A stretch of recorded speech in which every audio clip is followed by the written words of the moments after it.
Russia is not a European problem. Russia is now continuing to target and kill Ukrainians and Ukrainian civilian infrastructure with weapons supplied from Iran. And the Russians are also turning to Pyongyang and the North Koreans for weapons. And we know that the Chinese are contemplating also supplying the Russians.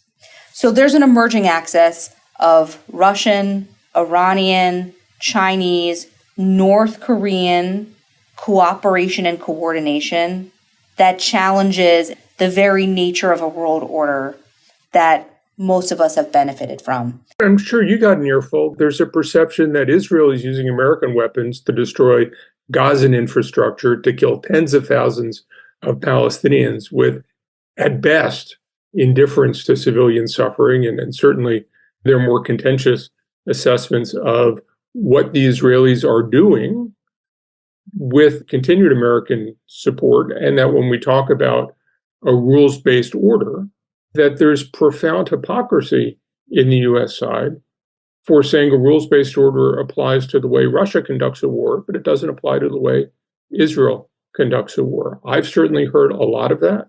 I'm sure you've heard even more. What I haven't heard is a persuasive rebuttal that the United States recognizes that tension and is actively moving to resolve it. So I think that that's how many of our partners see it. And I think that's a very convenient narrative about what's happening for our partners. So the point of U.S. partnership is that we don't abandon our partners.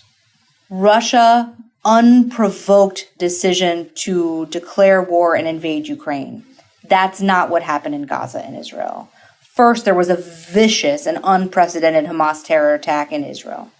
Number two is that the U.S. can walk and chew gum at the same time.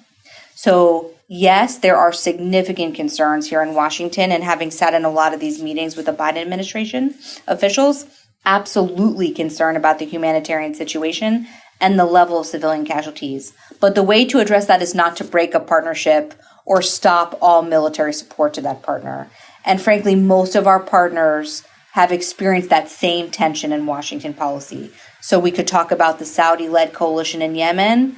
The United States never abandoned our partners who were seeking to restore the legitimate government in Yemen, despite accusations that that's what happened.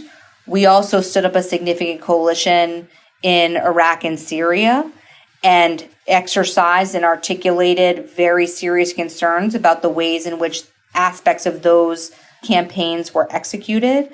But the United States doesn't just abandon a partner, and there is nuance in that approach. And the other part of what you're saying, I think, without question, there should be concern by our partners about the civilian casualties and the humanitarian toll. But what they don't say publicly, and they're willing to talk about privately, is that they want Hamas to be dismantled, and that no military has confronted the nature of the operational challenge that the Israel Defense Forces have in Gaza.